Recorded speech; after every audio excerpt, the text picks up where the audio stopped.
Hello ladies and gentlemen, and welcome to this, my spoiler discussion for Batman vs. Superman Dawn of Justice. Okay, now, fair warning, this video is where I'm going to be talking about all the spoilers that were in this movie.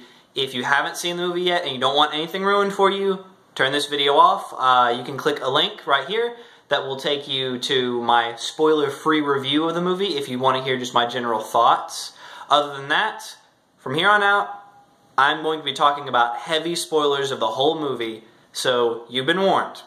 Okay, so, first of all, I would like to say I am sorry because I did not talk about Alfred in my original review, and Alfred is probably my favorite part of the whole movie. He was just really awesome. He added some humor that I felt was much needed in this movie. It was almost completely devoid of comedic moments, and the couple of times we did get a laugh, it really refreshed me, and some of those moments came from Alfred, and they felt really natural and very in character, and they didn't detract from the scene at all.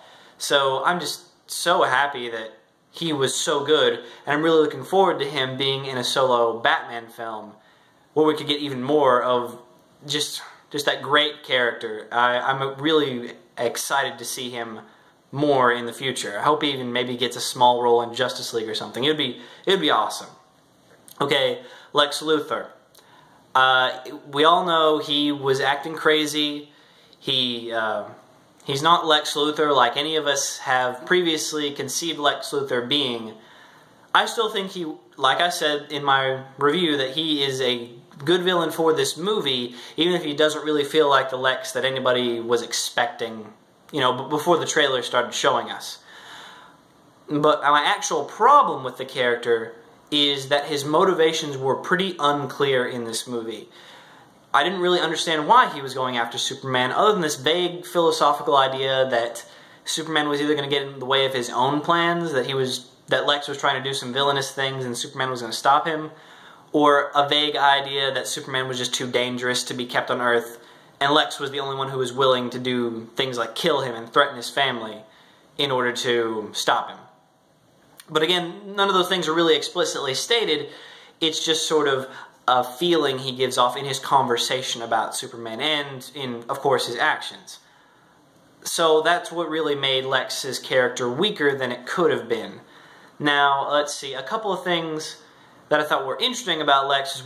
One was, first of all, there's a line in the movie that says that he is the son of another Lex Luthor that I guess is supposed to be the idea is that the Lex Luthor that, you know, we all know was his dad, which is why he acts so different.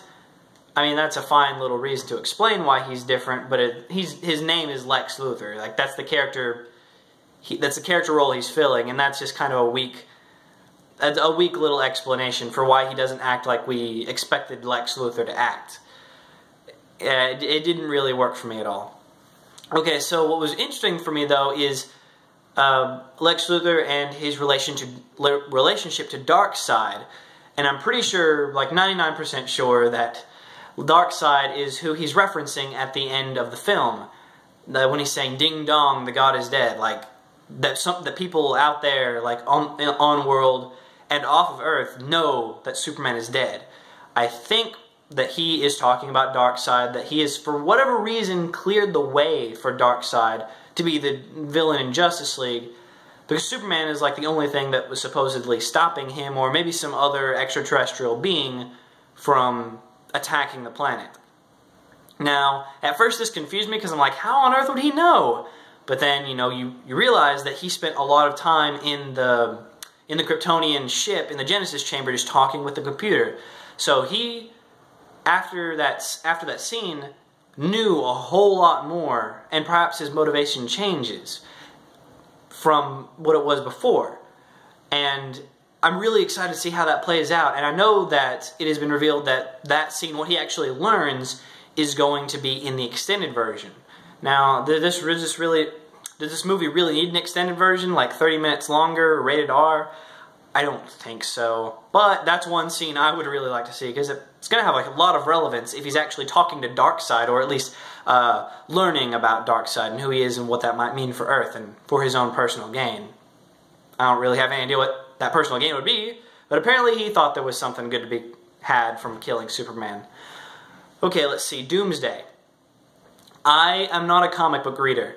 I do not really understand the significance of Doomsday, but some other people who do read comic books have sort of explained to me why this is a disappointing outing for Doomsday. He came with a different origin story, he didn't talk or anything, he died. And we're probably not going to get Doomsday again for the whole DCU moving forward. And that, as far as other people have told me, is a pretty huge waste of his character. I felt like it worked in this movie, but also I feel like you could have had anything else. Some made-up monster fill that role that Doomsday filled, and it would have worked just as well. I mean, it was still good fight scenes and whatnot, but I feel like this was an okay outing for Doomsday when he could have been like a whole movie villain unto himself. So I understand why other people are disappointed, but I also think that it worked fine in this movie. Like, the Doomsday stuff was not bad stuff, but they just perhaps underutilized him.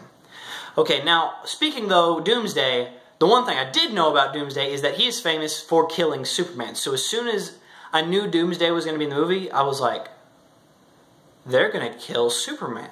And sure enough, they do kill Superman.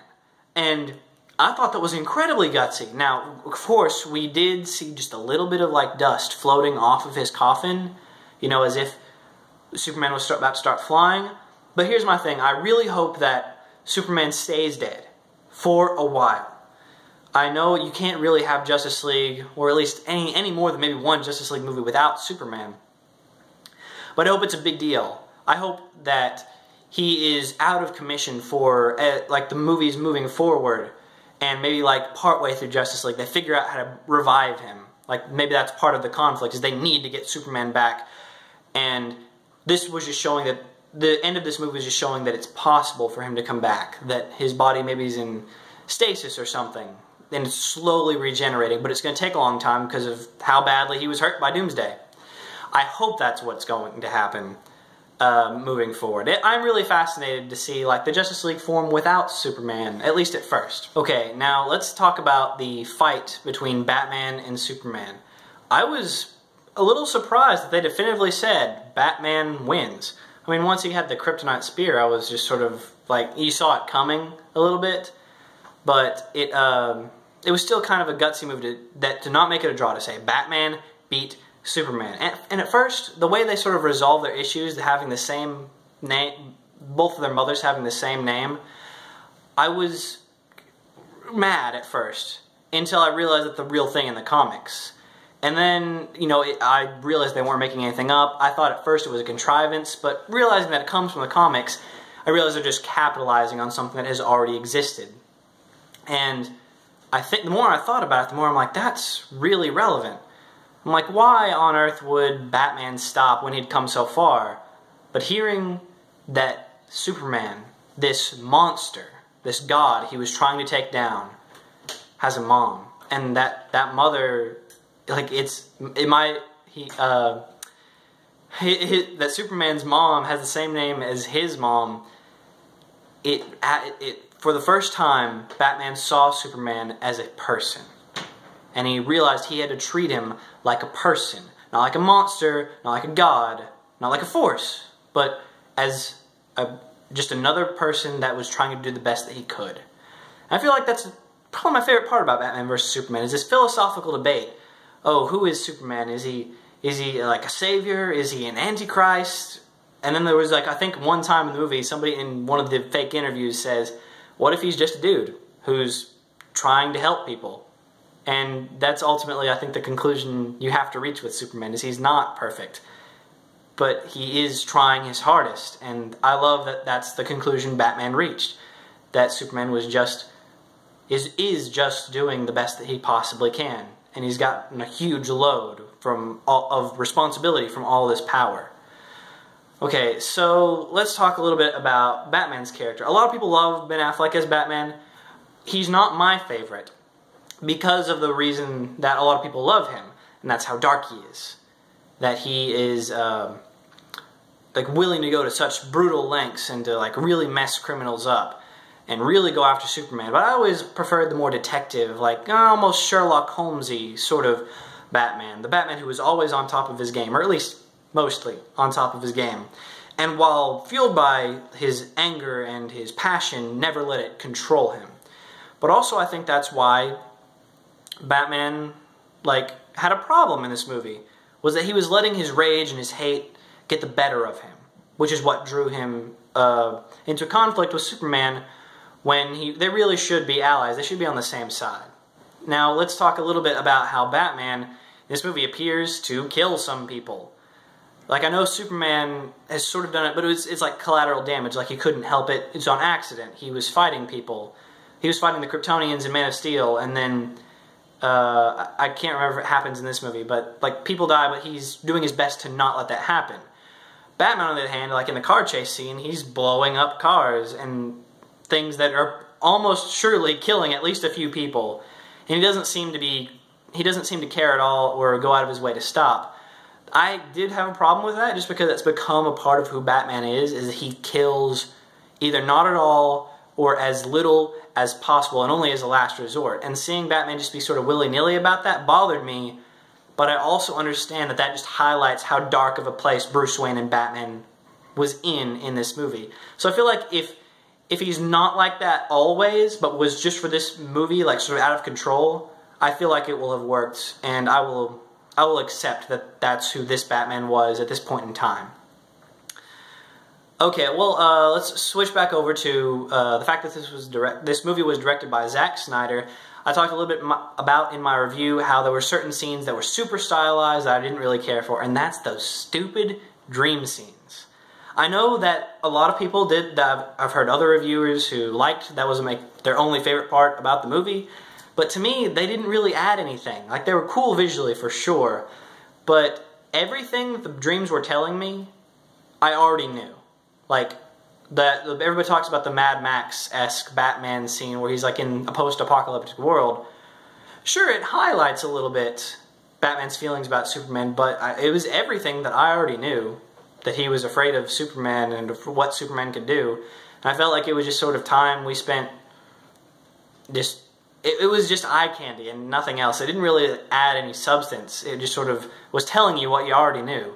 And to me, that's a waste of time. Luckily, though, there were only 3 of them, maybe.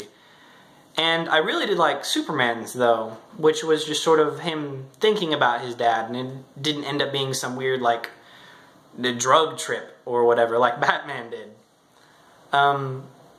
Let's see.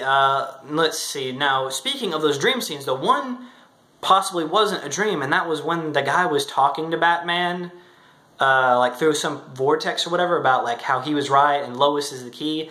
And I'm almost absolutely sure that that's the Flash, because of all the members of the Justice League, Flash and his super speed are the only things that I know that can really do weird things, like mess with time possibly, and gone back from, I don't know, Justice League and to give Batman this advice. And that's really cool. I love that, just out of nowhere, that little thing might pop up in Justice League, or maybe even Justice League 2. I don't know how far ahead they're planning. But that brings me to the other members of the Justice League that were in this movie. I loved Flash's little scene where you just see him knock out a criminal in security camera. I thought that was really cool. Aquaman, I thought he looked amazing. I thought the scene was a little bit awkward, that he just was sort of hanging out in a ship and stabbed a camera. But still, that didn't stop me from being really excited to finally see Aquaman, a character that I've been really looking forward to. I felt like he really needs a good reboot. And Cyborg, I'm super excited for, just because I'm a fan of the Teen Titans, and Cyborg has sometimes been a member of the Teen Titans, even though currently he's a member of the Justice League, or in the movies is going to be. But I did feel like his little introduction was kind of the sloppiest of the bunch. It was pretty weird and kind of sudden, and it took me out a little bit. But it doesn't curb my excitement for him showing up in Justice League. Let's see, Wonder Woman. I've talked about this a little bit, but I just love the way Wonder Woman was used in this movie. I love when she showed up. I love that she seemed to be having fun fighting Doomsday. When she slams her gauntlets together, and how she just sort of is smiling while she's fighting this creature. It really added a different flavor that differentiated her from Batman or Superman, who were always sort of serious. We have to save the day. And she just She almost just loves fighting monsters, which I think is really cool. And I hope she's more like that in her movie. I feel like that'll be a nice, different personality type in the Justice League. So let's talk a little bit about, now that Superman is dead, he died at the end of this movie, at least for a while, that makes Suicide Squad make a lot more sense to me as a film. Because I was wondering, why would the government be going to get supervillains to fight their battles for them if they have Superman around? Now it makes sense they don't. And now maybe it's in the wake of the government's like, oh, Superman's dead, what do we do? The only alternative they have is these other people with superpowers who are the villains. And I think if that plays into Suicide Squad, I think it can really add some jeopardy to the film.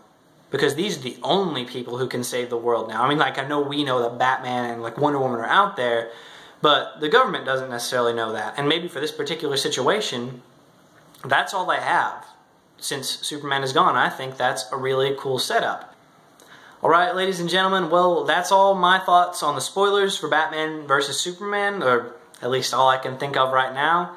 Let me know in the comments, what were some of your favorite parts? What were some of the things that you didn't like? And don't forget to click that subscribe button for more videos, and I will see you next time. Bye.